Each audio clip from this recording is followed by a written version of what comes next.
Y'all never know what you're going to hear from Deep South. Hello, everybody.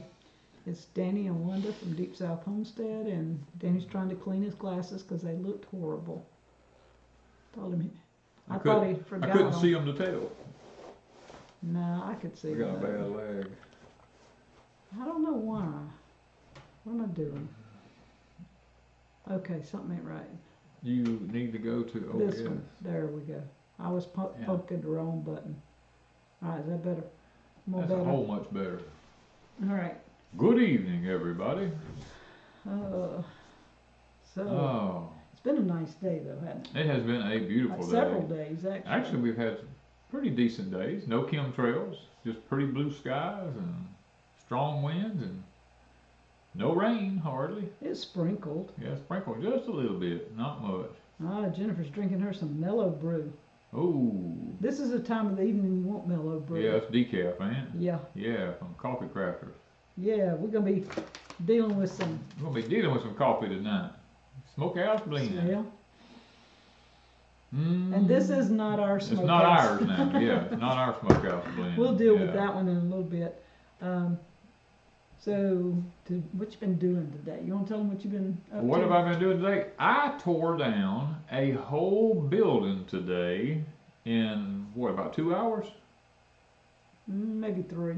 Maybe 3 hours? I tore a whole big building down. 16 by 24. I tore it down and there was nothing but dirt left there when I finished. That's the truth. Yep. We're trying to get things actively done at Deep South. Trying to work at Deep South and get stuff done. And I still got one more building to go. It won't take me long to get it down, I don't think. But yeah, we got a lot of things to do, some flooring to put down and things like that. But we've been basically outside this week, planting trees. I guess it's the end of last week we smoked bacon. First of the week. First of the week we smoked bacon. Yeah. Yeah, and then we planted trees. We planted. Well, I've planted a lot of trees this week. And we're trying to get our English peas staked and done, and we got videos coming on that. So we've been busy. Just work. Yeah. But you know what? Work is good for you. And I don't actually classify it as work because I love doing what I'm doing. If I didn't love doing what I'm doing, then it would be work. Yeah. So Vicky Shelby says, we missed the farm background. Are you using your new knife yet? No. No, I am not using mine. You need to show you knife. Let's talk about that for just a minute. Tell them where we went first. First of all, let me tell you something here. Hang on here just a minute here. I'll do the demo. Yeah, you do. Just talk. Okay, this is where we've been this past week right here, guys. And I strongly encourage you all to go check out. They have a Facebook page and a YouTube page. And a website. And there is their phone number at the bottom if you happen to need it for some reason. It's www.dscutlery.com. Yes. So I knew a lot of people were asking, did they have a website? Yes, and if you go to their Facebook page, they have an auction every Thursday night, but every Tuesday night they pick a knife that they're going to give away on Thursday night. And we happened to be there this Thursday night. I told Wanda, I said, let's go up there to their place and just kind of bust on up in there and so let's just see what they do, you know. And so we tried not to interfere with them, but we busted up in there. And while we were there, we purchased 2 knives. I told them, I said, you know what, on your show tonight, I want to give away 2 knives. We picked out a pink one and a black one. And one of the Mora knives, like this one right here. See, mine's a fluorescent orange here. This is a very, very sharp knife. Very, very sharp knife. It is a carbon steel knife. Really, really a good knife. Now we may, in the future, I may occasionally go back and forth in there and purchase a knife to give away on one of our live streams. You never know. At some point, in any video, or maybe even in the live stream, I might just say, you know what, I'm gonna give a knife away, and just to just to be fun. But we had a blast while we were there. Now, a lot of things I'm gonna show you guys I found while I was there. I did not know that they handle the Victronox knife. This is the actual Victronox from Sweden. They have them there. I was very unaware of that until Brother Billy told me. He said, "Man, I watched your video of you doing them pigs." He said, "You need to get you one of these right here, you know." And I was like, now he has a red handle. "No, I got a red handle one." So Victronox.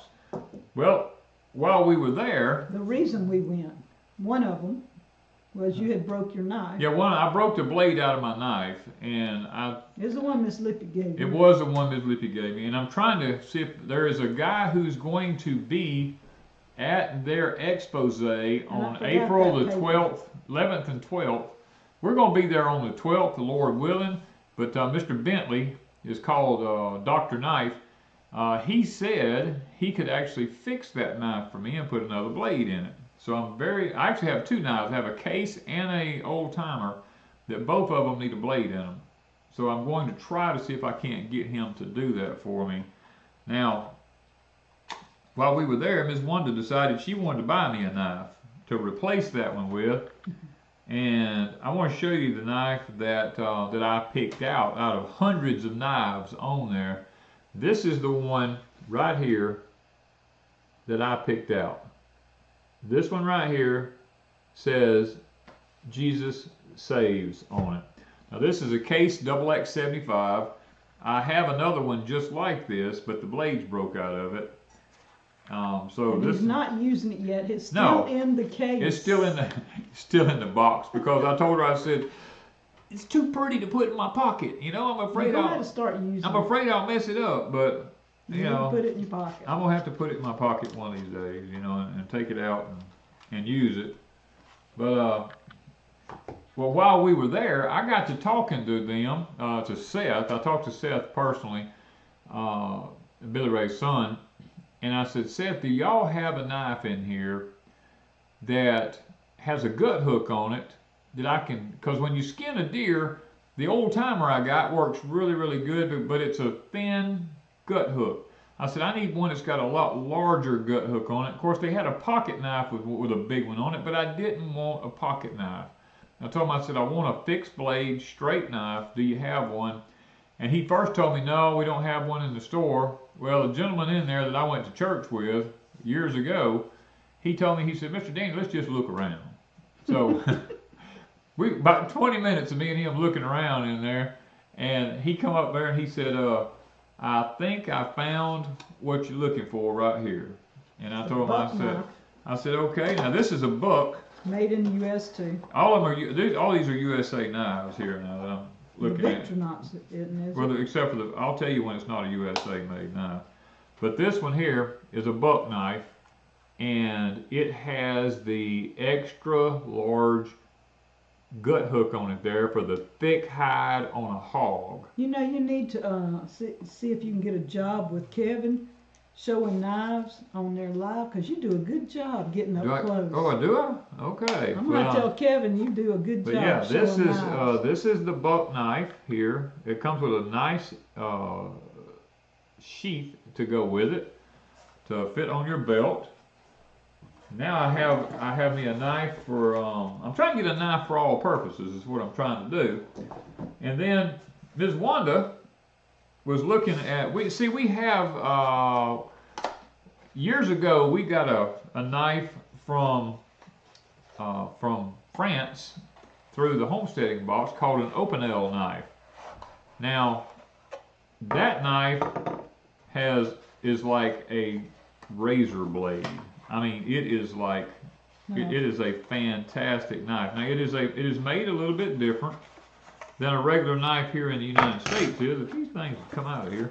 Now, we find how to open it. Y'all, Danny don't allow me to play with knives. I don't let her play with knives because she's not very substantial. And then you turn it a little bit and the blade doesn't go, well, no, I didn't turn it enough. Which way do you turn it?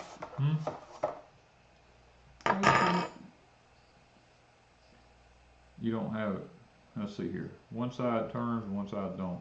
There we go. Okay. Okay. This knife here is like a razor blade. That part, you see that little split in it right there? That rotates around. So if I turn it, it rotates around and it's back in line with the blade there now, so that this blade can be folded down like a regular pocket knife. But the knife that we looked at here, this Opinel, this is it right here. It comes with a knife and a spoon and a fork. And a fork. This is the ultimate survival knife, and this thing is not like super expensive.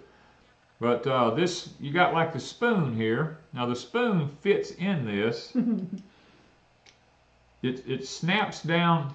He knows me well. He don't let me do that. Yeah, and it snaps down into it, and this end here, twist his back around, just like that right there, and you can't, the spoon won't come out of it then. So you have your knife, and then you have your spoon. And then you take your spoon out, or if you need a fork, then you have a fork that pops into it, and it's a pretty decent fork. It's not a spork. No, it's a heavy duty fork. It really is. It's really a nice heavy duty fork. And then you take it back out, and the good thing about it is the spoon and the fork right here, they both snap together. They have a little, let me find, where's the camera at? Here we go. I keep looking down at the computer.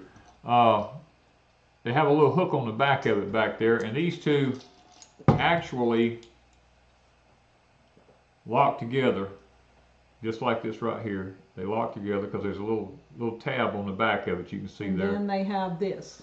And then there's a little pouch right there. To put them in. To put them in. Well, no. How does that work?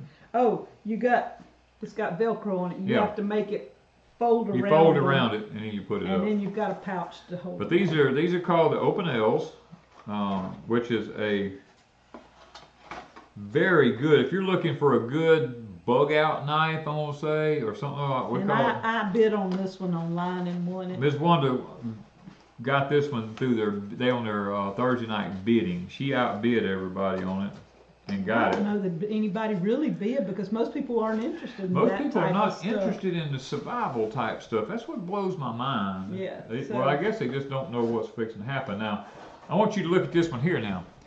This is one of my favorites here. This is called a Bear and Son knives. It comes in a nice metal case like this right here. Upside down. Nice metal case on it right here. And this is a USA made knife. I think it's made in Kentucky, if I'm not mistaken. I could be wrong about that. Comes with a little carrying case here. Nice little case.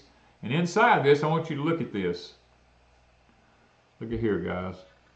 This is a Red Stag Barlow knife. Now, y'all, I get in there and they talking about a stag and a Barlow, and all I see is a knife. I don't have a clue what he's talking about. Wanda don't have a clue what anybody's talking about. This is a Red Stag Barlow. You got two blades on it here, like this right here. I didn't bring mine. I should have brought mine. Well, okay, there we go. I'll get it right here. This is a Red Stag Barlow. Look at it. You talking about a real pretty knife. Now, I don't know if I can get this where the camera will actually pick it up, but it actually has writing on the blade there. Probably can't. The lighting in here is not the best in the world, but it says Trade Days 2024. Now, this is a Red Stag Barlow. A lot of people used to tote a Barlow years ago. Me being one of them. I used to have a Barlow. But once again, look at that. Look how pretty that knife is. That is and it also has a logo engraved on it. And I know you probably can't see it because the lighting is so bad in here. But right here on that metal part is a logo that says Deep South Cutlery. Right here on that right there. Now, you know what I'm going to do tonight? Tonight, I'm going to have a gracious heart tonight. Well, both of us, because that's why I bought this one. I'm going to give this Red Stag Barlow away tonight to someone. this knife right here in this nice little can. I'm gonna pick somebody tonight to give that knife to. So I think that at some point during this live stream, we're going to give this knife to somebody. All right, you can watch that. So now the open nail, I'm going to give away, and I've already picked my winner, so you could be watching for yours. But mine is Joyce Swansea, S-W-A-N-S-E-Y, Swansea. So Joyce, send me Lord, this moves so fast I can't see it. an email at deepsouthhomestead@gmail.com. So Joyce Swansea, I'll send this to you. All right, let me move this down a little so he can read. Okay, because I'm actually, guys, I wish y'all would go over and subscribe if you're interested in it to Deep South Cutlery, because that is probably one of the best knife places I've ever been in here. That's good Lord, boy, it jumped. Boy, it jumped. I let it go. It went. Yeah. Write it down so I can see, and before you. Okay, here, right. Let's just.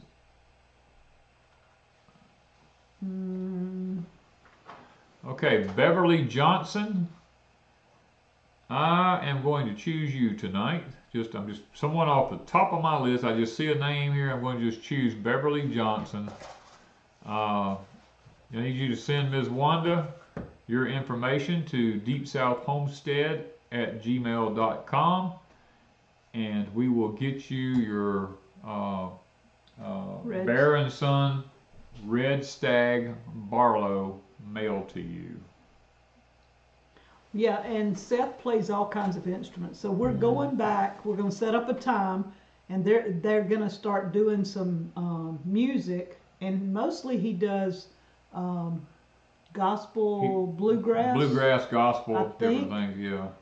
He can play some other. He plays all kinds of stuff, but that's a lot of what he does. He is a preacher, and he does play a lot of bluegrass gospel, and he's very, very good at what he does. If it's got a string on it, that boy can play it. So we're going to go back and sit down with them and do some music, and we might do it live because they have decent internet. It has a lag like we do, but not too bad. And so we may do that sometime in the future. And JT West said he had one like that in the early 80s. Hey, Joey, I just finished watching your channel a while ago, brother, about hooking up them plows for them taters and stuff like that. I've got a bull tongue almost just like the one you put on for your opening plow on there, but mine, the corners aren't cut off of it, but it's made almost just like it. And so this week, Rebecca came over, and we had smoked the coffee beans the first of the week. Yes. And so Rebecca is at Silver Run Coffee Crafters on Facebook, and it's silverruncoffee.com if you want to order from their website. And so we had smoked their Malabar beans. I think Brad caught what I tell you, monsoon Malabar. I remember, Jen. Yes, I do. Matter of fact, I told them about that, Jennifer. And so we smoked those beans, and we went for 2 hours. And to me, it was a little bit too much smoky. It wasn't over smoky, but I would have liked what we did the first time was an hour and a half, I think. And so we're going to go back to the hour and a half. 2 hours it's a nice smoky smell and a nice taste, but it's still borderline. Yes, Mark, they do ship. Yeah, they ship out. They do ship. And you can use PayPal. So Rebecca and Brad over at Silver Run Coffee Crafters, the one reason we started playing around with ours, we smoke with pecan. They do a smokehouse blend that is apple and cherry. And this is a nice blend here too. And we're going to give one of these away. So let's see if people would like to try their smokehouse blend. We're not giving ours away. No, we're not giving ours away, no. We didn't smoke but just about, what, 1.5 pounds of beans about maybe? About 1.5 pounds, yeah. So we're not there yet. We're just playing around, but they sell the smokehouse blend. And so she brought me several bags to give away, and so the Smokehouse Blend is the first one we're going to be giving away tonight. So who would like to try a smoky blend of coffee? Not Deep South, but Silver Run Coffee Crafters.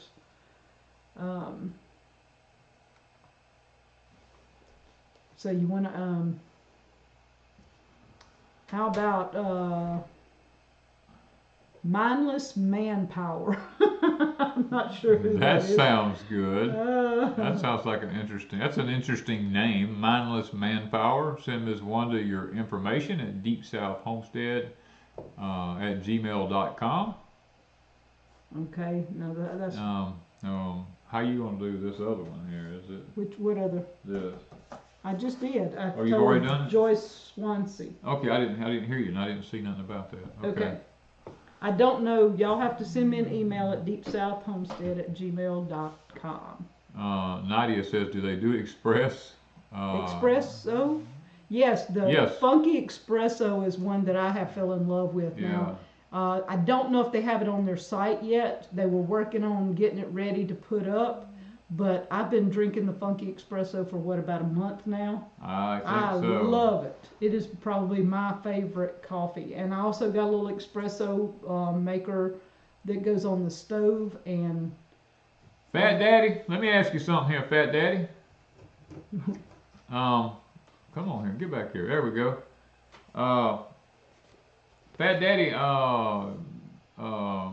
Big Kevin and them up there at Deep South Cutlery says they know you real well. Is that true now? I'm trying to figure out if you're the right Fat Daddy that they talking about here. Because they said they know all about Fat Daddy when it comes to the cooking and stuff like that. Outdoor cooking and all. Kevin was kind of bragging on some cooking now. Kevin but he said was bragging he was doing really good. Better than him. Yeah. So I'm kind of curious if you're the one that they was talking about. Let's see. Probably. Probably so. Because they ain't many chefs around named like that, I don't suppose. Jessica was saying she was looking for a serrated knife for cutting okra. Did you come across something similar in the knife shop? I'm looking for something they had similar. They did have, was it I don't remember if it was a Victronox that was serrated. I didn't look at that. I would be lying if I told you.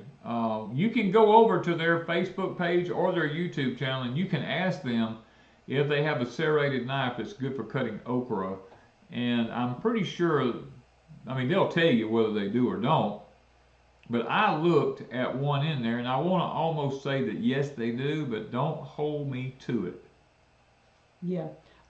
Yes, we did finish the pig, except, there's Deep South Cutlery right here. Oh, okay. We just gave away a couple of knives, so thank you guys for putting up with us this week, and we plan on being back. Yeah. We want to do some music, because a lot They're of asking, people love the music. Which one of it is it Deep South Cutlery is it it's on here? Is this Seth, or is this Billy Ray, or whichever one of you it is? They're asking, do y'all have a serrated knife that can cut up okra good? And somebody's saying, is it serrated on one side and sharp on the other? And I didn't know they did that. Well, yeah, I mean, I have a hunting knife that's that way. Do you? Okay. Yeah.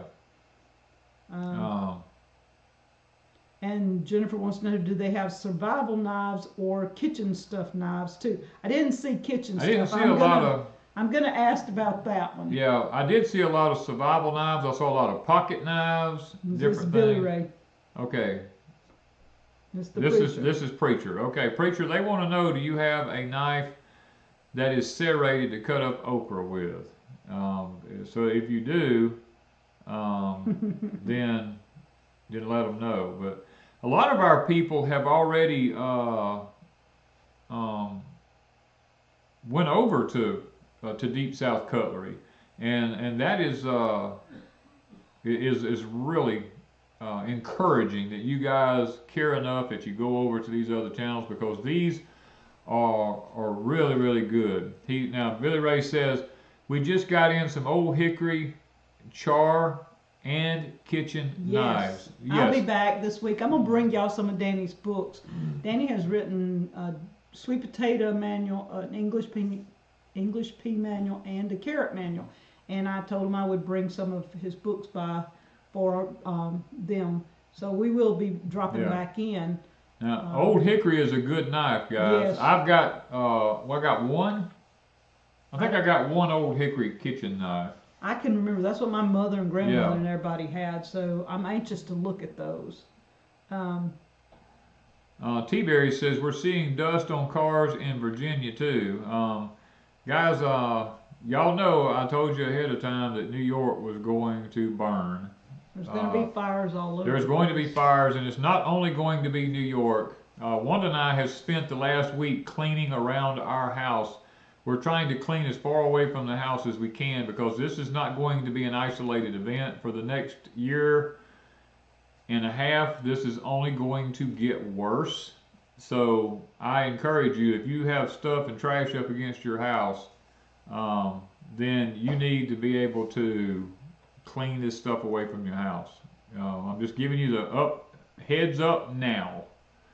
Ronald Hagen says, any tricks to sharpening your knives? Well, yeah, there's probably as many different ways to sharpen a knife as there are people to sharpen them. I can tell you the way I was raised, that depending on whether you're right-handed and depending on whether you're left-handed, if you have a pocket knife or a whittling knife or anything like that. People don't know what whittling is. Then you sharpen them differently. Now, I sharpen my personal knives at about a 22.5 degree angle. Some people will sharpen theirs at a 15-degree angle. But if I'm right-handed, I'm pushing my right hand away from me. The outside the blade from the right hand, I don't have as sharp of a bevel on it as I do on the left-hand side of the blade. Because as I cut, I want my knife to cut into the wood and slide down the wood smoothly. If you do it the opposite way, then it wants to dig in and gouge into the wood. But now if you've got a kitchen knife or a butchering knife or something like that, I like to have about a 33-degree angle coming down on both sides of my knife. It seems to work better for me that way as I'm slicing through meat. It does a really, really good job. Now, everybody has a different way to sharpen a knife. I use sharpening sticks sometimes, but sometimes, you know, you get a little chip or something in your blade, you're going to have to go back to that whetstone. And lots of people will use different types of whetstones. They've got some that's got to have oil, some that don't have to have oil. Don't ever put a grinder on your knife, okay? Please don't ever put a grinder on your knife. But I've had this set before and take a while to work out a knife. And then I also have a leather strop that I use to finish mine off to be like razor blade sharp. And I have a compound that I put on the leather strop that even helps to sharpen it even finer, you know. So they're asking for videos on sharpening knives. I thought we did one on Deep South somewhere. Type in sharpening knives. I know he's done sharpening a hoe. I did sharpening a hoe, but I don't know if I've done sharpening a knife. I thought you did because we got in one of the Homestead boxes. We did get the stuff, yeah. We got all the I think he did do one. So type in knife sharpening Deep South Homestead and see if it pops up. Yeah. Probably our moderators might find it. I'm not sure. Jennifer says, I'm needing a survival knife with a sharpener. And you can find it there at the place. Yeah. I mean, it's right there on Highway 49, just south of Wiggins, where the old flea market used to be at there. Tony Miles said earlier that he would be there probably on the April the 12th. The 12th, yeah. So April the 12th, we will be at the Wiggins Fairgrounds with Deep South Cutlery. We're going to pop in for a little while anyway. Tony, YouTube does not allow auctions on them. That's the reason, my understanding is that's the reason they're on Facebook, is because YouTube does not allow you to do those types of auctioning. Yeah, there's some rule there. Yeah. All right. Let's see here.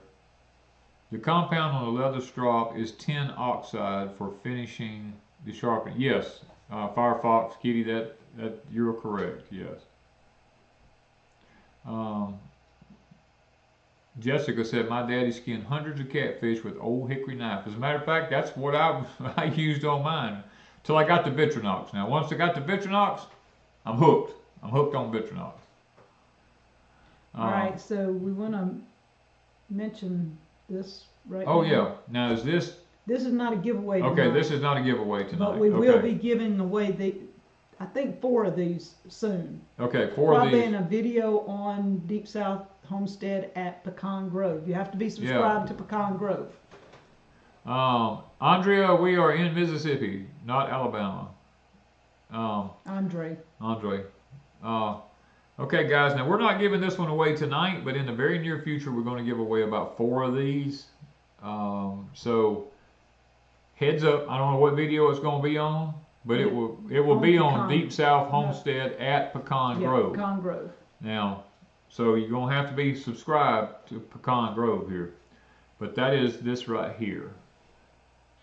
Ms. Wanda and I just got 2 of these tests because I've got some testing I need to do on one of my pecan orchards, and I've got some testing I need to do on some, possibly even my peach orchard. I might test my peach orchard and my pecan orchard, and this will tell me what's lacking in the soil. Now, we don't do the, I have in the past, but we don't do the county extension stuff because all the county extension stuff really does is NPK and maybe lime or something like that. These does about, was it 12 or 15 of them? Right there. Okay. This one. Ooh. You want me to read it? Gets smaller all the time. I can read it now that I got my glasses on. It gets smaller all the time. I'm going to tell you what this one test is for. This one test is a pH. It tests nitrogen for nitrates and ammonium.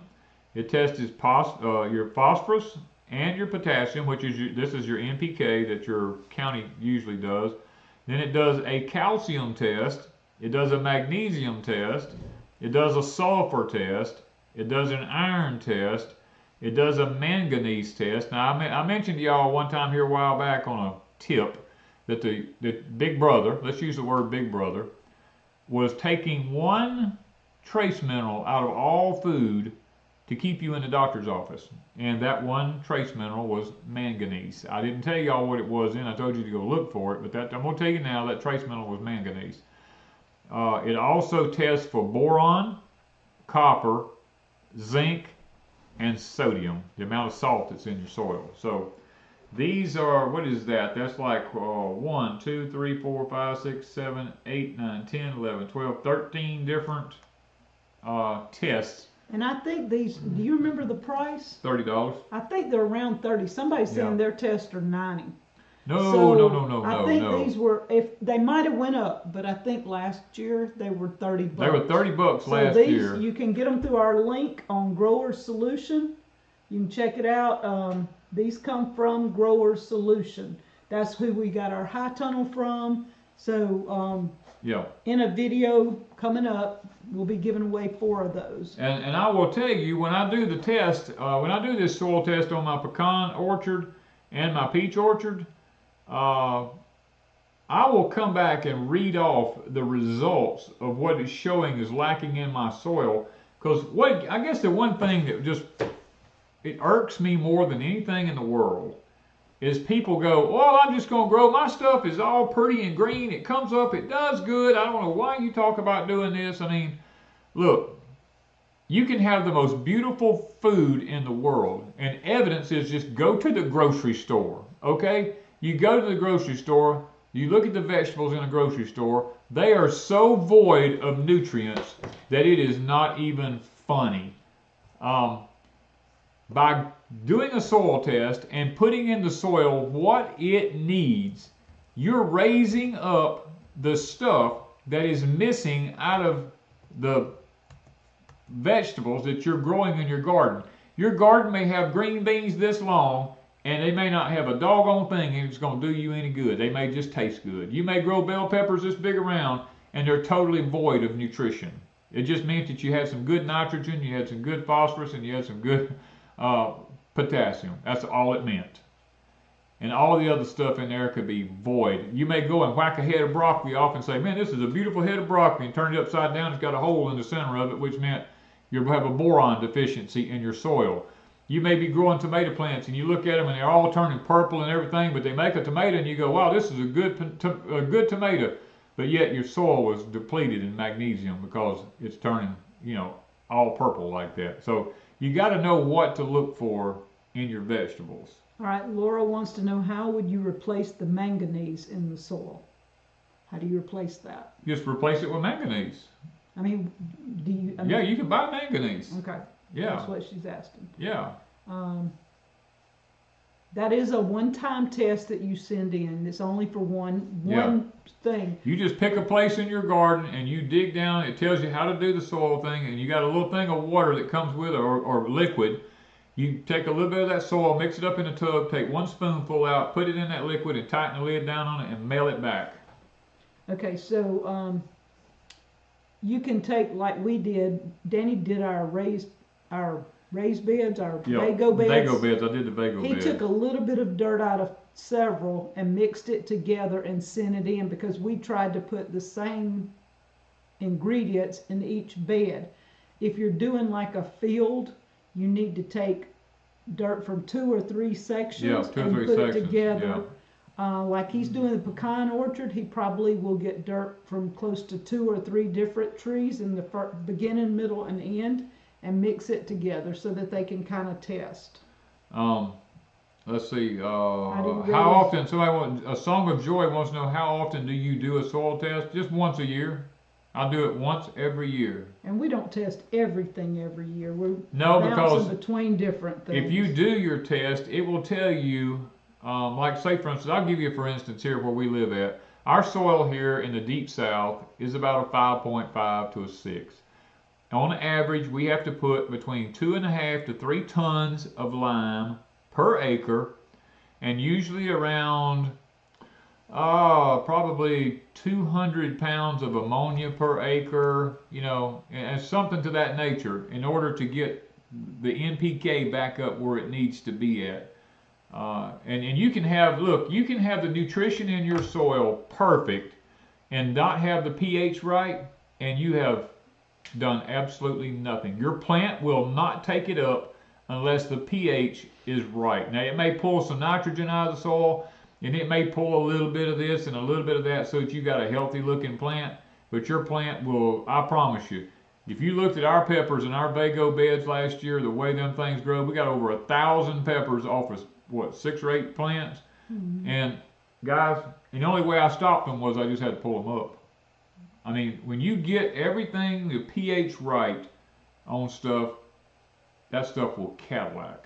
All right, Arthur is wanting to know, what kind of grinder did I use to grind my coffee beans? It is a burr grinder, and I bought it on Amazon.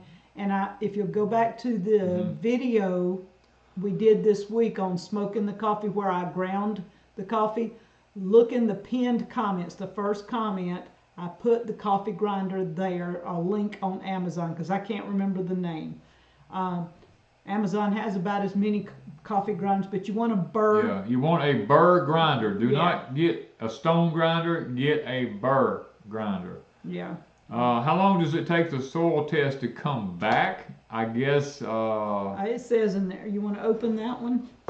It says in there. I think it's a week, maybe. I can't remember.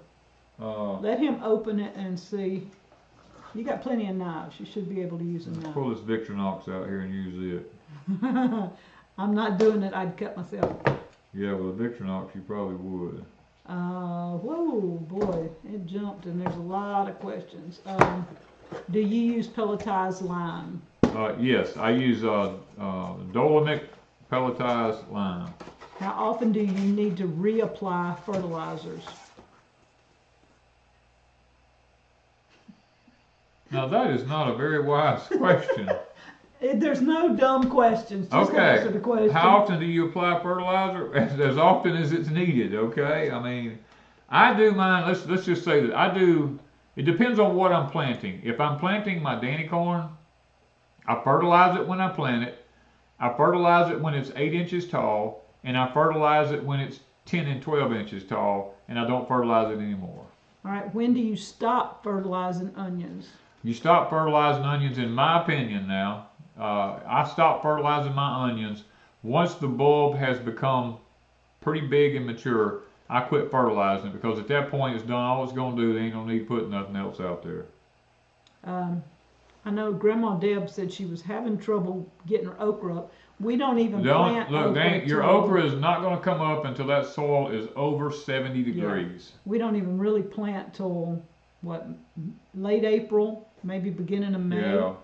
It's a while before we plant here. I don't see on here where it tells. Somewhere it does. Where it tells how fast it comes back. I don't see it. I mean, I know I read it somewhere. It's supposed it could to be on something else, because this is, I'm going to give y'all guys, this is the little jar of liquid that comes in it right here. 6 days. Oh, 6 days? You will receive a notification. Well, first of all, you'll get an email with your results on an email, and then a little bit later you'll get a printed out one through the mail. Yeah, you'll get it both ways. It comes with a little cup. You fill it with soil. You unscrew the cap on this. This cap has a tab on it that is a seal right there that lets you know that it's not been broken. Right there. Don't dump that stuff out. Don't dump the liquid out. Put the soil in the liquid, shake it up, and then mail it back in this box. That stays in there, and you add the soil to it. Do not dump it out. Yeah, do not dump nothing out. You got a little pack here. It comes with a self-addressed envelope and all that on it. Paid postage. Yeah. Because what you're paying for, the $30 covers your postage. You do not have to pay for anything else. Once you pay the $30, you put that in that little round thing in there. Yeah. And send it back. Right. All right. What do you use on blueberries to make the soil more acidic? Sulfur. If you want your blueberry soil to be more acidic, you add sulfur to it. All right, Lake Effect says, I just bought manganese sulfate on Amazon for $9.89 a pound. She applies 2 teaspoons per 100 square feet of garden. Yeah, it doesn't take a lot of it now, because you don't want to overdo the manganese, okay? But manganese is one of the trace minerals that has been left out of all food in the grocery stores. We call the grocery store the cancer center. So we don't... Thank you, Miss Lippy. Yeah, y'all don't forget to spring your clocks forward tonight. It don't make no difference with me anyway, because I don't pay no attention to it. Danny's still gonna get up at I'm gonna get up at the same time every day. I don't care if it's 3 o'clock, 4 o'clock, 5 o'clock, 6 o'clock, 7 o'clock, or whatever. It don't matter. He don't look at a clock. He just gets up. I don't look at the clock. I just get up. And I think Miss Lippy's the same way, because Miss Lippy was commenting this morning early with a cup of coffee. She don't care if it's spring forward, spring backwards, or whatever. That's one thing about me and Miss Lippy. We don't care about the time. Except when it's time to eat. I am. He don't care what time it is. His stomach says it's time to eat. That's when he wants to eat. Let's see. Let's see here. Where are we at? Would it be good to test my compost? No, I wouldn't test compost, because really, to be honest with you, it depends on the point that the compost is broken down to. If it's not broken to the right point, haven't went through the right amount of heat. Plus, there's 2 different ways of composting. It just depends on which way you do. One of them is done through just waiting it out. Other one is done through heat, which is done extremely quick. And it just depends on what stage you're at in the breakdown. All right, Lori said she didn't get a printed report last year. Did I print ours out instead of waiting? You printed ours out, but I think there's a thing on there you can check whether you want a printed one or that might have been it, because I think I printed mine from the internet as soon as they sent it, but I think they sent us a copy also. Yeah, they sent us a copy later. I think you have to, there's a place in there you have to check that you wanted a printed one. Or asked or something. Let's see. Time isn't on our side past 60, laugh out loud, so I go like I'm 25 with a gimp. That's Lippy, I'm the same way. I wake up every morning like I'm 25 years old, and I just go wide open. You know, I said, I'm going to just go till I drop. I ain't none of this, well, I'm old now, I'm going to have to start taking it easy, you know. No, that ain't even in my vocabulary. All right, Jennifer must have posted some. Hold on here. What? Let me go find Jennifer said something. Wanda, Scroll back. I'm going, but you don't know how many questions I got. What, All right, Dad, in Exodus, God told the Israelites to plant for 6 years and let the land rest for 7. I know the 7th year was for the poor to take whatever they needed, but is that something farmers should still do? A 7-year land rest, Jennifer, is not going to hurt your land at all. As a matter of fact, that's what's wrong with our land today, is simply the fact it's farmed to death. Our forefathers, I'll give you for instance, my own dad told me that they would farm a piece of ground to death, and they didn't put no fertilizer out. He said fertilizer was too expensive to buy. He said we just got new ground and we fertilized we planted till stuff quit growing, and then we just let it lay, and we moved over and cleared off another piece of new ground, and we planted on it until it ran out. And he said after several years we'd go back to the other piece and we put some cow manure on it and we'd plant it again. And then later he said they got where they could afford a fertilizer called Old Black Joe, and they would put that Old Black Joe out. It was like a powder type fertilizer, and he said at that point they got where they could start affording to put a little bit of fertilizer out. But it is good to let the land rest every 7th year. We've practiced that at Deep South Homestead. That's why you'll see me with like 3 or 4 different garden places. I will take and let one of those garden spots rest every so many years. I just won't plant one of them, and then I'll wait a year and I'll go back in and plant it the following year. It may not be the 7th year, but I will do that periodically just to let my land have a rest. Several people I think asked earlier, and we missed that question.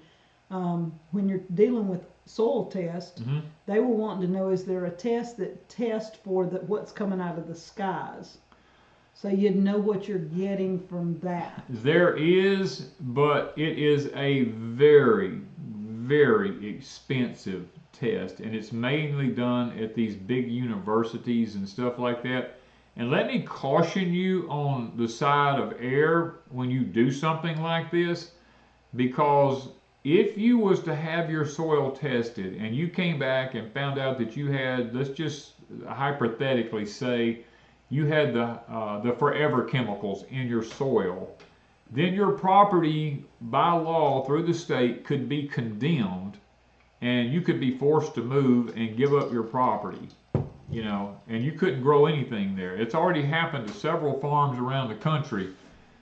They were told to go in and put this biosludge stuff in their farms and things like this, and then a couple of years down the road they found out that sludge had the forever chemicals in it, and then they ended up not being able to plant and sell from their farms, couldn't sell their cattle, couldn't sell their milk, couldn't sell their vegetables, and then the state come in and took over their farm, and in the end it was just a plot to take over a particular piece of property for future development.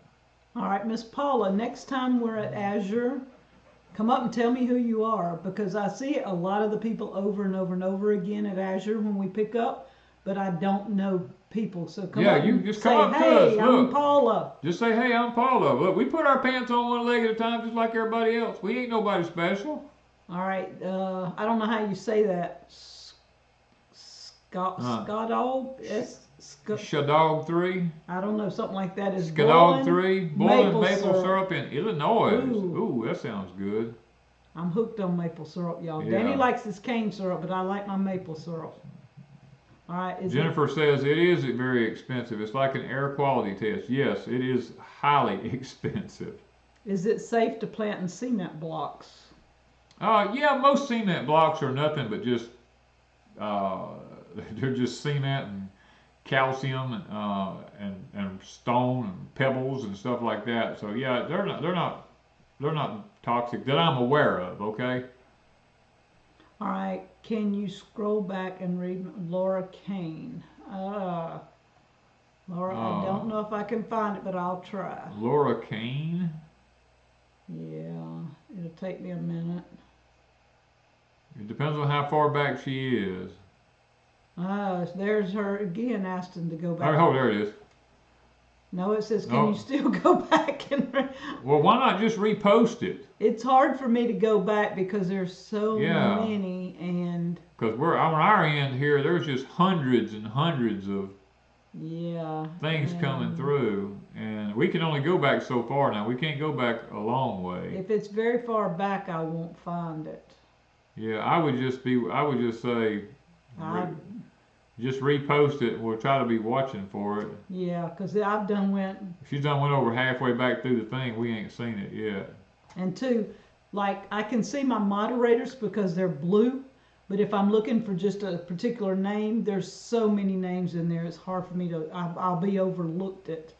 Yeah, Vicky's right. You have to be careful about what they say to use for fertilizers, because they'll put it quote unquote under organic because it's been through a treatment plant and all this kind of stuff, and come to find out there's still traces of things in it that actually contaminate your soil. All right, Miss B. Haven says, in Colorado at 5,500 above sea level, my soil is too easy to double dig and it doesn't hold water long. I want to remove all the soil and start over. Any advice? Actually, you don't have to remove your soil if it doesn't hold any water. All you got to do is what is the stuff? Vermiculite. Add perlite? some. No, not perlite. You don't need perlite. You need vermiculite. Because It's already soft enough. You need to add some vermiculite in your soil, and I would get the big flakes, not the little flakes. It helps to hold the moisture in the soil, and I would even go as far as adding some bags of peat moss into the soil and tilling it all into the soil. And that will also help maintain some moisture and maybe put some compost in it. All that helps the soil to retain moisture. Miss Donna said she bought some woven ground cover and sent the 6-inch staples and a torch to burn the holes.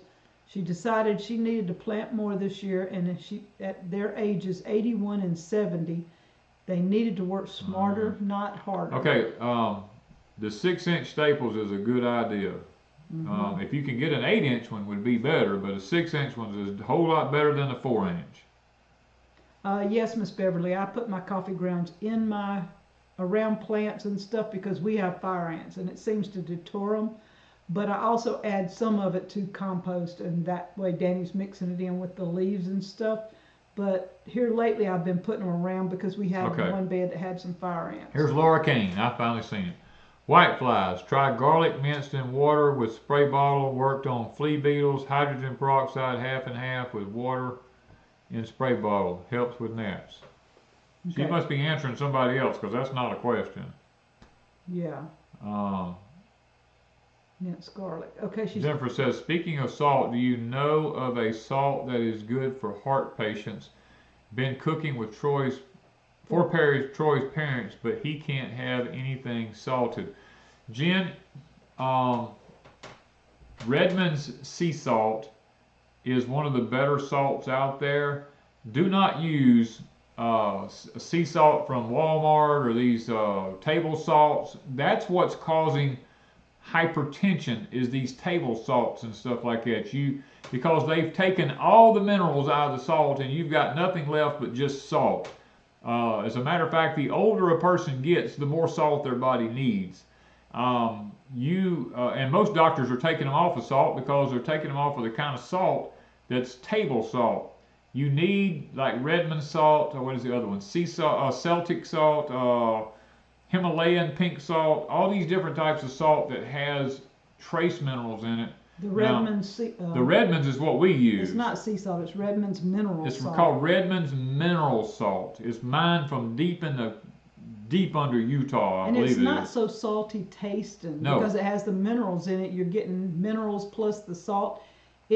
We've gotten used to it because our stuff's not as salty as it used to taste using regular Morton's or whatever you use.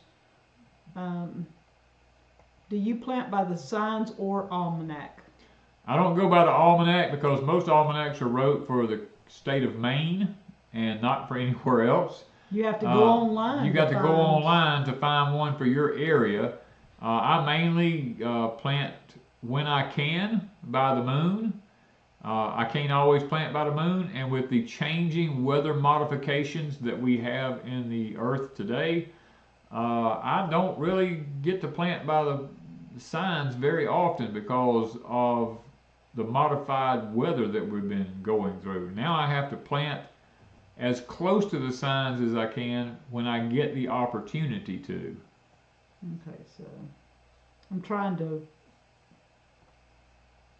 All right, so in New York, they're 80% contained on the fires, so everybody should be okay unless they start back up. So that's a good thing. Is that the same as Redmond's real salt? Yes. Yeah, I think it's called Redmond's mineral salt or Yeah. Redmond's real salt. I think that's what it has on the name, real. Yeah. Yeah, everybody's saying real salt. Yeah. It is cheaper to order on Amazon than Redmond's. Yes. I go back and forth between Amazon and Walmart. Yeah. Some things are cheaper to order through Walmart and some are cheaper to order through Amazon. And so Danny and I check both of them when we're ordering things. Because you'd be surprised at the difference sometimes. The Double Four says, Danny, what are your thoughts on filling raised beds with soil from the forest floor in North Alabama? I don't have a problem with it because you're getting a lot of leaf mold with it and stuff like that. But now understand you'll probably get some seeds from some types of weeds and stuff like that. For a while, you'll have to do some pretty serious weeding. Just don't let it, don't let them go to seed. But yeah, it should work fine as long as there's no contaminants in that area. All right, Stephanie wants to know, do you use your cow manure on your gardens? Yes. As a matter of fact, I do. Chris comes here and gets some because lots of times I have more than what I need, and plus I need somebody to clean the stalls out. So I tell Chris if he cleans the stalls out, he can take some home with him. But now explain, we do not use hay from any place with graze on. We don't use any hay from anywhere where they spray their hay. Okay, now if you use your cow manure or your goat manure, sheep manure, whatever, you better make doggone good and sure that the hay you're feeding them has not been sprayed with a herbicide like Grazon, Remedy, 2,4-D, or any of the other ones that's out there. Yeah, because we got messed up with that to start with. Everybody thinks using manure is an excellent thing to do, and we used our goat manure around a lot of our trees and in one of our gardens, and Danny, even when we put our first high tunnel in, put some in the one or two of the pots in the high tunnel. Oh my goodness, that's when we knew we had a problem. We had a problem with our English peas and our green beans and stuff in the garden for a year or two, and couldn't figure out what it was. But once it hit the high tunnel, I knew when it hit that high tunnel. We figured out what was going on. But we had done killed 2 or 3 fruit trees. Yep, my best peach trees. Good garden spot for years. And then we had to dig all dirt out of one whole side of the high tunnel. So yeah, if we know the guy that we get hay from is not sprayed. Right. Plus we have some of our own. Yeah, okay. Aaron Mast says, will Maryland burn like New York? Aaron, actually, in the next 18 to 24 months, it's quite possible that there will be fires in just about every state, Somewhere there's going to be, because of what's fixing to happen. Michigan Lifestyle, I did try the coffee, the fudge coffee this week. I'm not a big chocolate and coffee together fan, but it was a decent coffee. But that's 2 flavors. I don't know why. I just don't like chocolate and coffee together. I can do a lot of weird flavors, but that one sometimes is not my favorite. Oh boy, it jumped. There's Tim. I seen Tim. Somebody said something, laughing at Tim Helgeson. Tim said something. They're right there. I know, but we get our hay from a young guy that Danny's known for years and years. He does a lot of hay around our area. Yeah. And now, let's back up. What we feed our cows is not hay. Okay? Is clover. We feed our cows nothing but red clover. Okay, now that's where the big difference comes in, is because red clover doesn't when it comes in during the cold months, and it doesn't have anything sprayed on it. So we only feed red clover hay to our cattle. Our cattle will not eat Bahia grass hay. They won't eat this Bermuda grass hay or anything like that. They're pretty much spoiled to what we have growing here. And they're dexters. Dexters prefer the lower quality weeds and bushes and stuff like that over finely fertilized hay. The clover hay is about 30 to 50% protein. So during the winter months, I keep them a mineral tub and a protein tub out there along with their hay. And I keep them with plenty of magnesium and stuff like that so that they don't ever have to worry about bloating or anything to that nature. And dexters are not bad about that anyway. All right, Miss B. Haven says her garden is in Colorado is 10 by 20 feet long. How much vermiculite would she need? 10 by 20, I would probably put, I don't know what size that bag is we've got. That bag we've got, I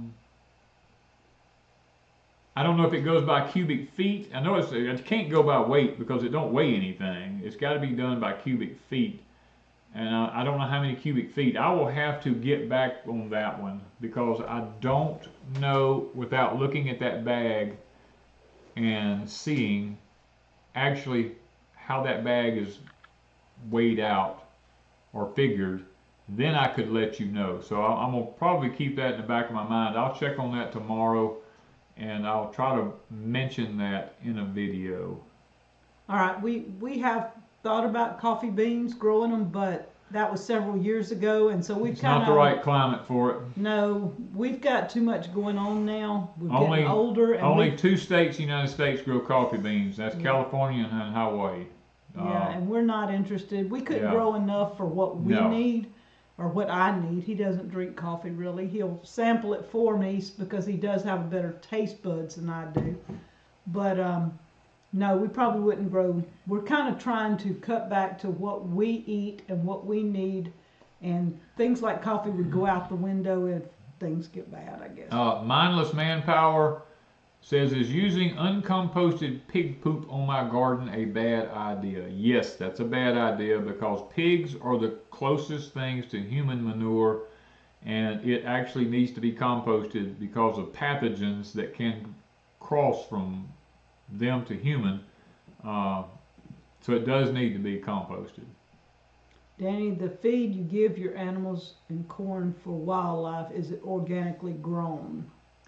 Yes, all the stuff I feed my chickens and stuff like that is I feed them nothing but organic or non-GMO. Let me say it's not organic. The word organic doesn't mean anything in the United States anymore. I use non-GMO feed for my animals. Now that is what I do use. You're not going to say you're going to do something organic now is a waste of time, to be honest with you. All right. What is your Etsy store? deepsouthhomestead.etsy.com. All right. Where are we at? Okay. David the Good is growing coffee in his greenhouse. He will also sell you coffee plants.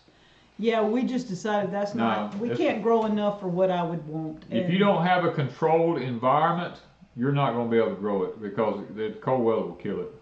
Yeah. And besides, Brad and Rebecca are real close, and they got quite a few sacks of it off and on. So we'll hit Silver Run Coffee Crafters up for some coffee if we need to. If someone is using urea on the hayfield, is that considered a chemical? Depends on where the urea is coming from. If it's coming out of chicken houses, or if it's coming from, or where it's coming from. You know, I mean, you can get urea from horse farm. You can get it from lots of different places, and it will be determined by what the animals have been fed. Yes, it can have chemicals in it. Silver Run started laughing. I know they got sacks of it. I seen it, sacks and sacks of Yeah, coffee. I'm not gonna go grow my own coffee when they're right down the road here. Yes, we have grown celery. What is the difference between cutting celery and celery? I'm not sure. You talking about the celery leaves, or I mean the green part? I don't know. Cutting celery means that it's planted in the ground. You're just cutting the stalks off of it. It's a come and go plant. You cut them off and it comes back again. Ours are doing that. When you just have celery like you buy in the store, it's the whole plant cut off at the ground, and you get the whole stalk and head and everything together. Those may come back and they may not come back. Ours, we just cut the stalks off, and then it sprouts out in the middle and just keeps re-coming back. Ronald Hagan says, is your beef considered prime choice or good? It's considered good prime choice. It's good prime choice beef. It's all the above. It's just good. It's just good. Danny had a steak tonight. I did. I had a steak tonight before we came on here. And I probably need one when I go back. Yeah, Miss Starla asked for prayers. I saw that. And Jennifer asked for prayers for Trey. James Baker. How long does pig manure need to age before it's safe to use? I would say probably 6 months. I mean, that's just me personally. I would do it 6 months before I would use it. Did we enjoy the celery we grew? Look, this celery you get in the grocery store is garbage once you taste homegrown celery. It's kind of like eating a carrot.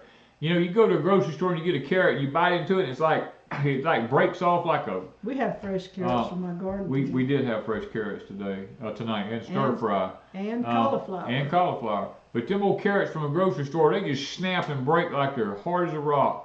You get a good old carrot out of your garden and pull it up and eat that thing, it's just as mellow and good. I'm telling you, it tastes 100% better. You just cannot beat it. The problem is, in the world we live in today, people do not know what real food is supposed to taste like, because all they know is what's in the grocery store and farmers markets. Most of this stuff is just garbage. I mean, you got to learn to get these right here. Get your soil tested, get the right minerals, the right supplements in your soil, then you'll know what real food's supposed to taste like. Pamela said, is there anything I can plant in a raised bed with asparagus? Asparagus does not want anything around it. Well, strawberries. Strawberries and because asparagus. They're low. Yeah, they go together. You know, their roots are low. But don't plant anything else. And if you don't want any weeds around asparagus, they do not like weeds. Yeah. Amanda asked for prayer. It starts popping and I can't read them fast enough. Debbie S. said she harvested some carrots yesterday.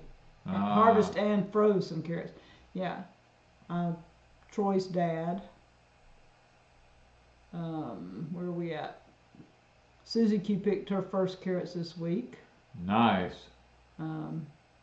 Are dairy cows good for dairy? Are Dexters good for dairy and meat? That's Paula Gidry. Yes, Dexters make great dairy cows. They have A2 milk. You can have them tested. Just pull some hairs from their tail, and they send them off. They can test it. Usually, if they've got the real thin brisket on their neck down through here, they're an A2 type milk. Any other kind of milk is not good for the heart, because if you've ever looked at regular cow milk under a microscope, it looks like little beads of glass that goes through your arteries and your stomach and everything, just slicing you. And if you look at your A2 type milk, your A2 type milk is like a naturally homogenized milk, kind of like goat milk, and it is very healthy for the heart. It's very healthy for the body. So stay away from anything that's not an A2 milk. All right, Beautiful Disaster. Beautiful Disaster, you need to get one of my carrot manuals if you have a hard time getting carrots to grow, because in my carrot manual I show you how to grow those carrots with almost 100% foolproof way of doing it. Do I have a simple recipe for pumpkin flatbread? No. Nope. I've tried to make flatbread before, and I've not perfected that. I was actually trying to make sweet potato flatbread, But something about flatbread I just have a time dealing with. I don't know why. I do something wrong. I may have to see if Miss Lippy's got one. Organic items from Azure Standard aren't really organic if organic means nothing. Not all organic. Listen to what I'm saying.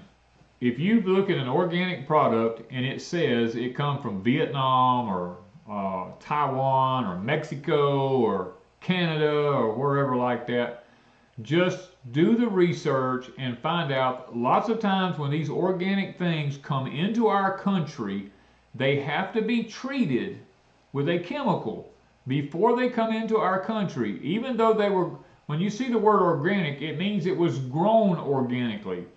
It doesn't necessarily mean it was harvested organically or anything else like that. I went through this with, what company was it? I forgot what company it was that handled the oatmeal. Quaker. I went through this with Quaker oatmeal. I told them, I said, now you said your oatmeal is organic. I said, was it harvested organically? And they said, sir, our oatmeal was grown organically. I said, but was it harvested? I said, because these people burn their fields down with Roundup before they harvest them, so that everything's dead all at the same time and there's no green oats left in it. They said, sir, all I can tell you is it was grown organically. I said, okay, if you can't answer that question, then that answers my question. So be careful. Yeah, it's all in the wording. They may say grown organically, or the chickens are raised organically, or whatever. They're fed organically. Fed organically. You might see those words, but see what word comes before it. There's always some things, because there is other ways around it. It's after 11. Okay, it's after 11. It's 8:11. I was going to say, gosh, have we done been on here that long? No, it's after. I'm tired. It's 8:11. It's 8:11. Okay, yeah, guys, we got to get through here. But I know a lot of y'all have put your prayer request up, and ABCXYZ is exactly correct. If you go to a grocery store, all food has been irradiated. Okay, they irradiate it with radiation, and it kills all the living enzymes in it. That's why you have to take the little purple pill, because you get these acids in it. You get acid reflux and all this kind of stuff is because you're buying grocery store vegetables, and all of them have been irradiated, and all the living enzymes on them are dead. That's why it won't go bad sitting on the shelf, because there's nothing in it alive to go bad. And your stomach has to create all this acid to be able to break these things down and digest them in your system, and then you end up with acid reflux and all this kind of stuff, and you got to take the little Nexium pill afterwards, which is a hogwash deal. Bragg's apple cider vinegar, do the same exact thing. Well, Bragg's has kind of changed their formula. Well, Bragg's has changed their formula a little bit, and also the owners of it.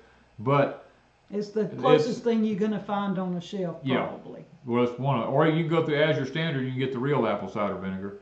But I mean, it's 6%, not 4%. But guys, look, just grow your own food. So I don't know how else to say it. Just grow your own, so you don't have to deal with these things. You'd be surprised how much healthier you are. You know, I mean, it amazes me as to why you can pay for your food by raising it.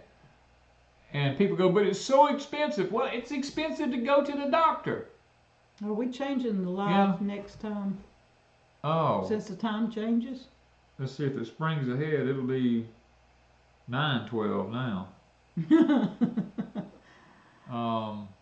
No, we're at 7 now. Will we change it to 8?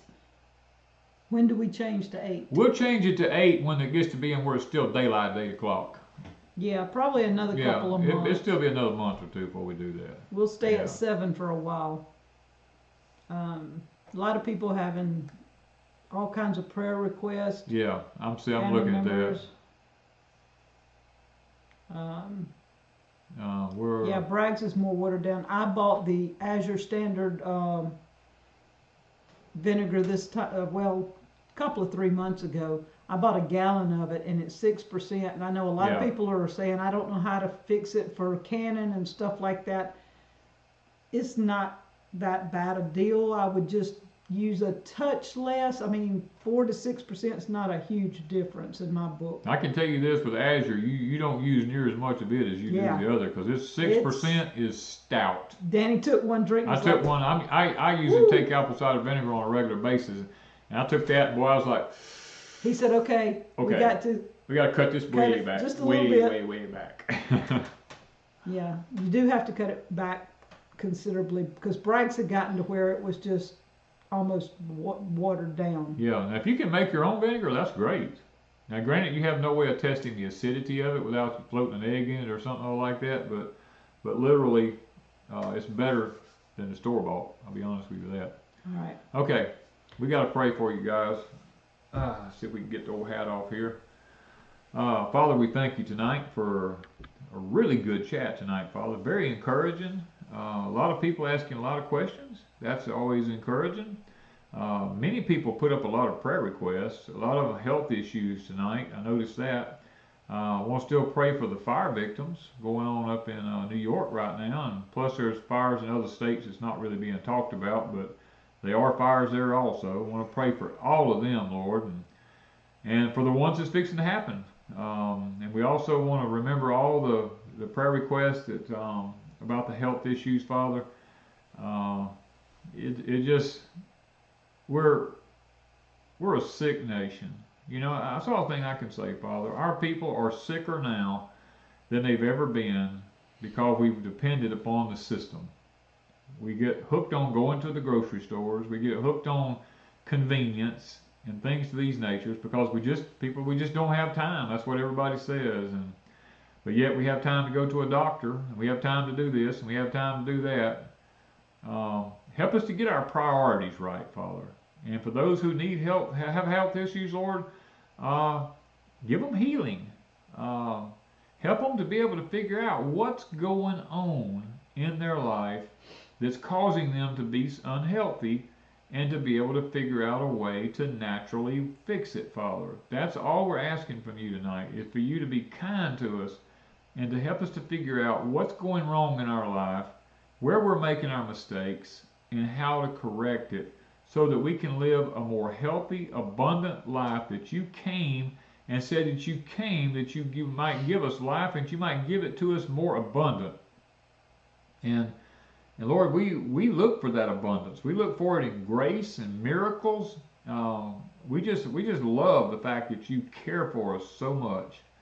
And Father, all the other ones that were mentioned here tonight, people going for biopsies I saw, and people having issues with their hearts, people there's just problem after problem after problem, Father.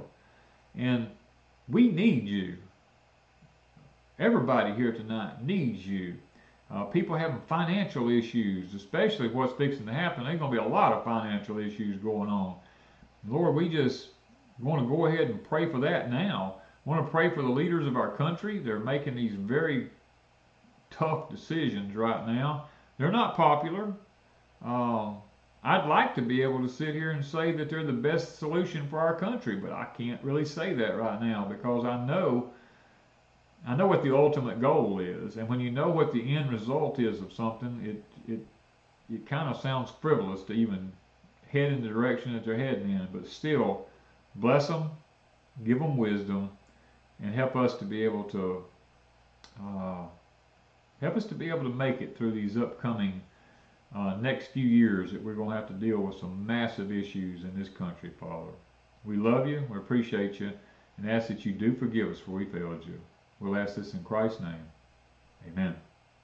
Amen. Okay. All right, do you have a tip? Oh, let's see. Every breath and heartbeat is a separate individual. That's right. Both of them are a separate blessing. Yeah. Oh, man. All right. My husband's having surgery on Thursday. Thank you for praying. Well, it just went. Woo! Now it's Cadillacing. Now Caught it's up with us. Cadillacing. How many days after the Full moon. Can you still plant potatoes? You can do it till the moon quits waning. As long as the moon's in the waning stage, you can plant. Matter of fact, 24 hours after the full moon, you can start planting. All right, you got a quick tip so tonight. Well, I'm gonna look here and see. Miss Lippy fixing to head on out, she says. Oh man. Everybody's wanting to know about a tip tonight. The one thing I would, and I mentioned it a little bit while ago, I got ahead of myself.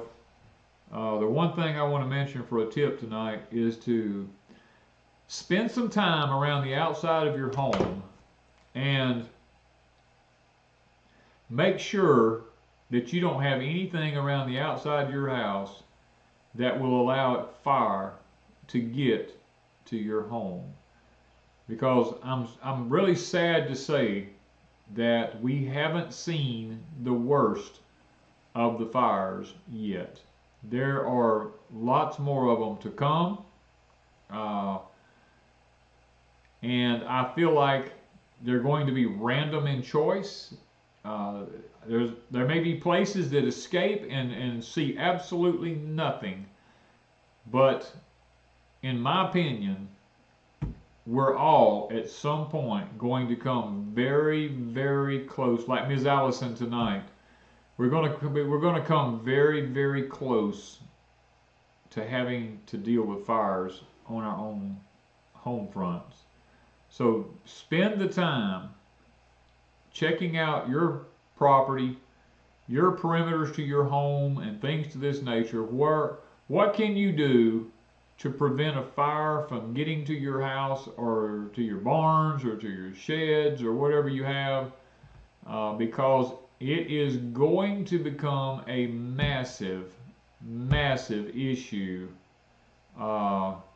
in the very near future. And it's not necessarily going to be coming from up above, okay? Some of the fires, yes, will be coming from up above. But in the future, not necessarily. Some of them is going to be coming from below. Now, there's a process in which these fires will take place. I'm not at privy right now to explain that. And if I did, I'm not sure you would even, if it would even make sense to you. But it has to do with some mistakes that were made in the past